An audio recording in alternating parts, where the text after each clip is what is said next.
नमस्कार, मैं हूं पवन दुबे और आप देख रहे हैं आपकी आवाज। जैसा कि हमको पता है, देश में चुनावों की घोषणा हो चुकी है और इसी के साथ शुरू हो चुका है राजनीतिक दलों में आरोप प्रत्यारोप का दौर। आजादी के इतिहास में पहली बार ऐसा हुआ है कि किसी सिटिंग मुख्यमंत्री को जेल की सलाखों के पीछे डाल दिया गया हो। जी हां, मैं बात कर रहा हूं दिल्ली के मुख्यमंत्री अरविंद केजरीवाल की। और इसी के साथ उनकी प्रतिद्वंदी भारतीय जनता पार्टी ने वोटों में सेंध लगाने की कोशिश शुरू कर दी है। जैसा कि हम सब ने देखा है, आंदोलन से लेकर अरविंद केजरीवाल सरकार बनाने तक में ऑटो वालों की एक बहुत अहम योगदान रहा है। लेकिन इन दिनों मीडिया, सोशल मीडिया में ऐसा प्रचार देखने को मिल रहा है कि दिल्ली सरकार से, केजरीवाल सरकार से ऑटो वाले नाखुश हैं। इन्हीं सवालों का जवाब देने के लिए हमारे बीच हैं दिल्ली की एक बड़ी ऑटो यूनियन के अध्यक्ष। अध्यक्ष जी, आपकी आवाज में आपका स्वागत है। नमस्कार। नमस्कार अध्यक्ष जी, आंदोलन के बाद पार्टी गठन से लेकर चुनाव में प्रचंड बहुमत तक का जो सफर आम आदमी पार्टी अरविंद केजरीवाल ने तय किया जी, उसमें ऑटो वालों की एक बहुत अहम भूमिका रही। जी बिल्कुल। ऐसा क्या दिखा आप लोगों को कि आपने अरविंद केजरीवाल का साथ दिया? ये बताऊं आपको कि ये जो आंदोलन था, ये भ्रष्टाचार के खिलाफ आंदोलन था। तो फिर उसके बाद जो पार्टी बनी तो दिल्ली के ऑटो चालकों को लगा कि मतलब ये भ्रष्टाचार जो है उसको खत्म करेंगे। तो उस समय आप लोगों को क्या समस्याएं आती थी? एक्चुअली हमारे को जो समस्याएं थी, मेन जो समस्या होती थी कि हमारे नो पार्किंग के चालान सबसे ज़्यादा हुआ करते थे। जहाँ मर्जी खड़े हुए, ट्रैफिक पुलिस आई, चालान काट दिया। और उसके बाद एक दूसरी समस्या हमारी होती थी कि हम लोगों को मतलब समस्या होती थी रिफ्यूजिंग की, कि हम जैसे नई दिल्ली पे कोई ऑटो चालक खड़ा है, उसको जाना है सीलमपुर, और सवारी, और अगर सवारी मिल रही है उसको जनकपुरी साइड की, तो सवारी एक अपोजिट हो जाती थी। तो रात को ड्राइवर मना करता था। जब मना करता तो पुलिस वाले उसका रिफ्यूजिंग का चालान काट देते कि ड्राइवर ऑटो जाने से मना कर रहा है, या वो कंप्लेंट कर देते, उससे चालान होता था। तो उससे हम लोगों को बड़ी सारी परेशानी होती थी। ये हमारी दो समस्याएं पहले थी। अच्छा, तो अब जो है रिफ्यूज करने पे कोई चालान नहीं है, अब आप आराम से रिफ्यूज कर सकते हैं? नहीं नहीं नहीं, नहीं, रिफ्यूज करने पे चालान तो है। अच्छा। लेकिन उसका हल निकाला अरविंद केजरीवाल जी की। जब मुख्यमंत्री बने तो उन्होंने जो समस्या थी, जब हमने उनको ऑटो चालक मिले और रामलीला मैदान में ऑटो चालकों की रैली हुई सीएम साहब अरविंद जी के साथ में, तो उन्होंने फिर एक समस्या, उसका समाधान निकाला कि उन्होंने कहा कि जी मतलब जो भी है ना ऑटो चालक के मतलब सामने हम फ्रंट पे एक ऑन ऑफ ड्यूटी का बोर्ड लगाएंगे। हाँ, हाँ। जब ड्राइवर साथ में है, ड्यूटी पर है, तो वो ऑन ड्यूटी का बोर्ड लगा लेगा और वो गाड़ी चलाएगा। जब उसको शाम को अपने घर जाना है, कोई ड्राइवर द्वारका की साइड या जनकपुरी साइड रहता है, तो वो अगर पुरानी दिल्ली स्टेशन या नई दिल्ली रेलवे पे खड़ा है ड्राइवर, तो वो क्या करता था कि उसने अपना ड्यूटी का बोर्ड घुमा लिया, बोर्ड लगा द्वारका का, तो सवारी क्या करेगी कि मतलब उसी ऑटो को पकड़ेगी कि भाई मुझे उत्तम नगर, द्वारका या जनकपुर या दिल्ली के धौलकपुर जाना है, तो ये ऑटो वाला उस रूट पर जा रहा है। अच्छा। तो वो उसी को पकड़ती थी। उसमें दोनों का फायदा हुआ, एक सवारी का भी फायदा हुआ, एक ऑटो चालक का भी फायदा हुआ, क्योंकि सवारी जब तक बोर्ड नहीं था तो सवारी भटकती थी। ऑटो वाले मना कर देते थे और उनको डर होता था मेरा चालान हो जाएगा, सवारी को ऑटो नहीं मिलता था। जब ऑन ऑफ ड्यूटी का जो बोर्ड आया तो उससे सवारी भी बड़ी खुश हुई। उन्होंने कहा ये बढ़िया लगा, बोर्ड पड़ा जी, इसका एरिया वाइज सवारी बैठी, चलो जी चल रही। ये बहुत फायदा हुआ। और दूसरा जो हमारा फायदा था नो पार्किंग का, जो नो पार्किंग के लिए हमें ऑटो वालों को खड़े होने की जगह नहीं थी, तो अरविंद केजरीवाल सरकार ने 511 नए ऑटो स्टैंड बनाए, जिससे अब हम अपने ऑटो स्टैंड पर सवारी उतार कर और सवारी को बिठाने के लिए वहां वेट कर सकते हैं। आपको क्या लगता है कि 511 स्टैंड, ऑटो स्टैंड पर्याप्त हैं दिल्ली के लिए? नहीं, पर्याप्त तो नहीं है। दिल्ली में 1 लाख ऑटो चालक हैं, 1 लाख ऑटो हैं, तो इतने स्टैंड पर्याप्त नहीं है। लेकिन जो 511 ऑटो स्टैंड थे वो एक झटके में अरविंद केजरीवाल जी बना दिए, वो बन गए। उसके बाद जब पता लगा एलजी या मतलब डीडीए को, तो इन लोगों ने जमीन देने से इनकार कर दिया कि हम इन जगह पे जमीन नहीं देंगे और मतलब ऑटो स्टैंड नहीं बन पाएंगे। और क्या है कि कुछ जगह ऐसी भी हैं जहां डीडीए ने ऑटो स्टैंड के बोर्ड लगने ही नहीं दिए।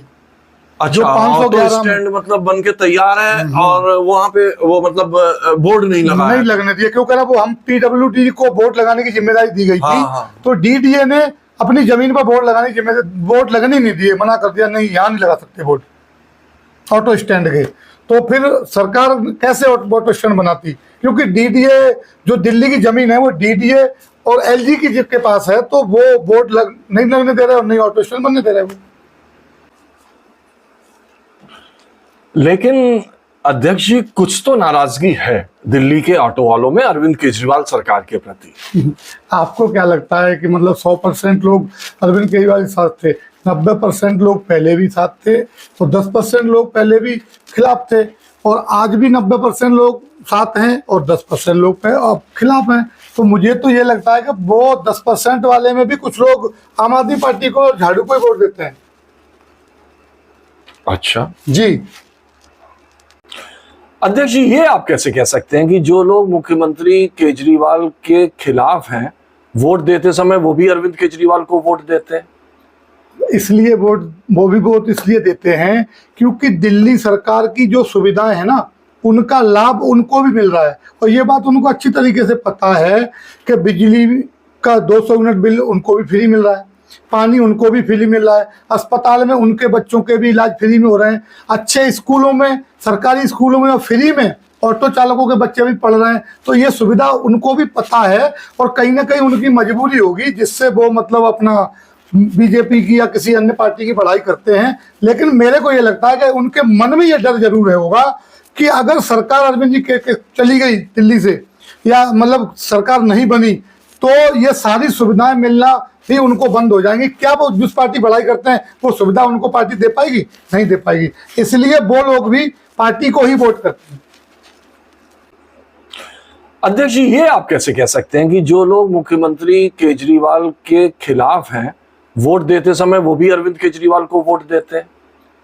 इसलिए वो भी वोट इसलिए देते हैं क्योंकि दिल्ली सरकार की जो सुविधाएं हैं ना, उनका लाभ उनको भी मिल रहा है। और ये बात उनको अच्छी तरीके से पता है कि बिजली का 200 यूनिट बिल उनको भी फ्री मिल रहा है, पानी उनको भी फ्री मिल रहा है, अस्पताल में उनके बच्चों के भी इलाज फ्री में हो रहे हैं, अच्छे स्कूलों में, सरकारी स्कूलों में और फ्री में ऑटो चालकों के बच्चे भी पढ़ रहे हैं। तो ये सुविधा उनको भी पता है और कहीं ना कहीं उनकी मजबूरी होगी जिससे वो मतलब अपना बीजेपी की या किसी अन्य पार्टी की पढ़ाई करते हैं। लेकिन मेरे को ये लगता है कि उनके मन में ये डर जरूर है होगा कि अगर सरकार अरविंद जी के चली गई दिल्ली से, या मतलब सरकार नहीं बनी, तो ये सारी सुविधाएं मिलना ही उनको बंद हो जाएंगी। क्या वो जिस पार्टी बढ़ाई करते हैं वो सुविधा उनको पार्टी दे पाएगी? नहीं दे पाएगी। इसलिए वो लोग भी पार्टी को ही वोट करते हैं।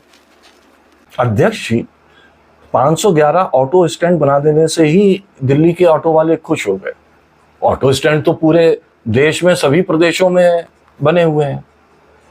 ऐसा क्या किया अरविंद केजरीवाल सरकार ने ऑटो वालों के लिए जिससे कि ऑटो वाले इतने समर्थन में आए? सबसे पहले मैं एक बड़ी बात आपको बता दूं कि दिल्ली के मुख्यमंत्री अरविंद केजरीवाल जी ऑटो चालकों से अपने भाई की तरह प्यार करते हैं, अपना भाई समझते हैं। क्यों? कि मैं आपको एक बहुत बड़ी बात बताने जा रहा हूँ। क्योंकि कोरोना काल में अचानक लॉकडाउन हो गया, तो जब लॉकडाउन अचानक हो गया तो अब ऑटो बंद हो गए। अब ये नहीं पता लगा कि भाई अब हमारा घर कैसे चलेगा, क्या होता है। अगले 4-5 दिन के बाद टीवी में आना स्टार्ट हो गया कि भाई दिल्ली के मुख्यमंत्री अरविंद केजरीवाल जी हर ऑटो चालक के खाते में 5-5 हज़ार रुपये डालेंगे, 5-5 हज़ार रुपये डालेंगे। ऑटो चालक बड़े खुश हुए। सभी ऑटो चालकों को एक लिंक प्रोवाइड कराया गया, उसके माध्यम से उन्होंने अपने डॉक्यूमेंट सबमिट किए, और जैसे ही डॉक्यूमेंट सबमिट किया अगले दूसरे दिन ऑटो चालकों के खाते में 5-5 हज़ार रुपये आना स्टार्ट हो गए। फिर जब दूसरा लॉकडाउन हुआ तो फिर दोबारा से फिर फार्म भरने की किसी को जरूरत नहीं पड़ी। जिनके पैसे पहले आए उनके खाते में दोबारा फिर पैसे आ गए। तो ये अरविंद केजरीवाल जी ने एक ऐसा काम किया है, ये पूरे देश में किसी भी मुख्यमंत्री ने अपने राज्य के ऑटो ड्राइवरों को 1 रुपया भी उनके खाते में नहीं डाला था। और मैं आपको बताना चाहता हूं, इसमें ई रिक्शा वाले हों, ऑटो रिक्शा, टैक्सी, बस, जिनके पास दिल्ली के कमर्शियल लाइसेंस थे, उन हर ड्राइवर को 5-5 हज़ार रुपया यानी 10 हज़ार रुपया अरविंद केजरीवाल जी ने उनके खाते में डाले। और मैं आपको एक चीज़ और बता देना चाहता हूं, अरविंद केजरीवाल जी ने ऑटो चालकों के पर्सनल जो काम किए हैं बहुत किए हैं, क्योंकि जो हमारे मीटर में एक डिम्स लगती है, डिम्स कटती थी, डिम्स, उसका 1420 रुपया हमें हर साल देना पड़ता था। अरविंद केजरीवाल जी ने उसको खत्म कर दिया, अब कोई भी पैसा हमें नहीं देना पड़ता। ऐसे ही हमें जीपीएस की जो सिम चलती थी, हमारे मीटर में जीपीएस चलता था, उसमें एक सिम पड़ती थी, उसका 584 रुपया हर ऑटो चालक से लिया जाता था। तो अरविंद केजरीवाल जी ने उसे भी खत्म कर दिया, अब हमसे कोई पैसा नहीं लगता। अगर कोई भी ऑटो चालक अपनी फिटनेस करवाने जाता है अपने ऑटो की, तो पहले 600 रुपये लगते थे, उसको घटा के अरविंद केजरीवाल ने 0 कर दिया। अब वो 0 फीस कटती है, हमसे कोई पैसा नहीं लगता। उसके बाद अगर मेरी गाड़ी एक दिन लेट हो जाती थी फिटनेस पे, तो उसका 1000 रुपया लगता था पहले दिन का, उसको घटा के अरविंद केजरीवाल जी ने 300 रुपये कर दिया। फिर दूसरे दिन जो 1000 के बाद दूसरे दिन 50 रुपये रोज लगता था, उसको अरविंद केजरीवाल जी ने घटाकर उसको मतलब कर दिया 20 रुपया रोज। ये पर्सनल फायदे अरविंद केजरीवाल जी ने किए हैं। और मैं एक बहुत बड़ी बात बताने जा रहा हूँ कि हम जब अपना मीटर पास कराते थे, हर साल जो हमारे ऑटो का फेयर मीटर है उसको हम पास कराते थे, पास कराने के बाद हम एक नजफगढ़ की साइड में रोड की ट्राई देने जाते थे। तो रोड ट्राई जब देने जाते थे तो उस रोड ट्राई को भी अरविंद केजरीवाल जी ने खत्म कर दिया, क्योंकि वहां हमारा पूरा दिन खराब हो जाता था। पूरा दिन खराब हो जाता, अरविंद केजरीवाल को खत्म कर दिया। उसके बाद जब हम अपने ऑटो की फिटनेस कराने जाते थे तो हमें एक क्लास देनी पड़ती थी, जो 2 घंटे की क्लास होती थी, उस क्लास को भी अरविंद केजरीवाल जी ने खत्म कर दिया। क्योंकि उससे हर ऑटो चालक का नुकसान ये होता था, क्योंकि ऑटो चालक जब जाता था लाइन में लगे वो, तो उसकी फिटनेस हो नहीं पाती थी, जानबूझ के उसकी गाड़ी लेट हो जाना, अगले दिन पेनल्टी लग जाना, तो ये सब हो जाता था। तो अरविंद केजरीवाल ने क्लास को भी खत्म कर दिया, अब हमें कोई क्लास नहीं देनी पड़ती। इसी तरीके से हर ऑटो चालक का परमिट रिन्यू होता है, तो परमिट रिन्यू कराने के लिए 1000 रुपया फीस लगती थी, उसको अरविंद केजरीवाल जी ने घटा के 500 रुपये कर दिया। इसी तरीके से अगर कोई भी ऑटो चालक अपना एड्रेस अगर चेंज कर लेता है, मान के चलिए अगर कोई ऑटो चालक अगर लक्ष्मी नगर रहता है, फिर आगे वो नजफगढ़ में अगर शिफ्ट हो जाता है, अपना आधार कार्ड वहाँ का बनवा लेता है, उसे नहीं पता होता कि मुझे अपने ऑटो का भी एड्रेस चेंज कराना पड़ता है। जब वो परमिट रिन्यू कराने जाएगा या अन्य काम के लिए जाएगा तो कहेंगे भाई एड्रेस सेम करा के लाओ, अपने गाड़ी का आधार कार्ड सेम होना चाहिए। जब वो एड्रेस चेंज कराने जाता था तो उस पर हर महीना की 500 रुपये महीने की पेनल्टी लगती थी, यानी 6000 रुपया साल। उस फीस को अरविंद केजरीवाल जी ने घटाकर 100 रुपये महीना कर दिया, जहां मतलब अब 1200 रुपये साल लगती है, जहां 6000 रुपये साल लगती थी उसको 1200 रुपया साल का कर दिया अरविंद जी ने। इसी तरीके से अगर किसी ऑटो चालक की मतलब डेथ हो जाती थी तो उसमें भी उसकी बीवी के नाम या उसके बच्चे के नाम ऑटो ट्रांसफर कराना पड़ता था, तो उसमें भी उस कंडीशन में भी यही तरीके की फीस सेम लगती थी, 500 रुपया महीना, साल का 6000, उसको भी घटाकर महीने का 100 रुपये, साल का 1200 रुपये अरविंद केजरीवाल जी ने कर दिया। तो ये अरविंद केजरीवाल जी ने पर्सनल ऑटो चालकों के फायदे किए हैं। बाकी जो सुविधा दिल्ली वालों को मिल रही है वो तो सभी ऑटो चालकों को भी मिल रही है। सुना आपने क्यों अरविंद केजरीवाल से दिल्ली के ऑटो वाले इतना प्यार करते हैं और आम आदमी पार्टी में अपना विश्वास रखते हैं। ये आपको कोई भी न्यूज़ चैनल या मीडिया नहीं बताएगा। आज के लिए बस इतना ही, फिर मिलेंगे आपसे अगले वीडियो में, तब तक के लिए नमस्कार। नमस्कार।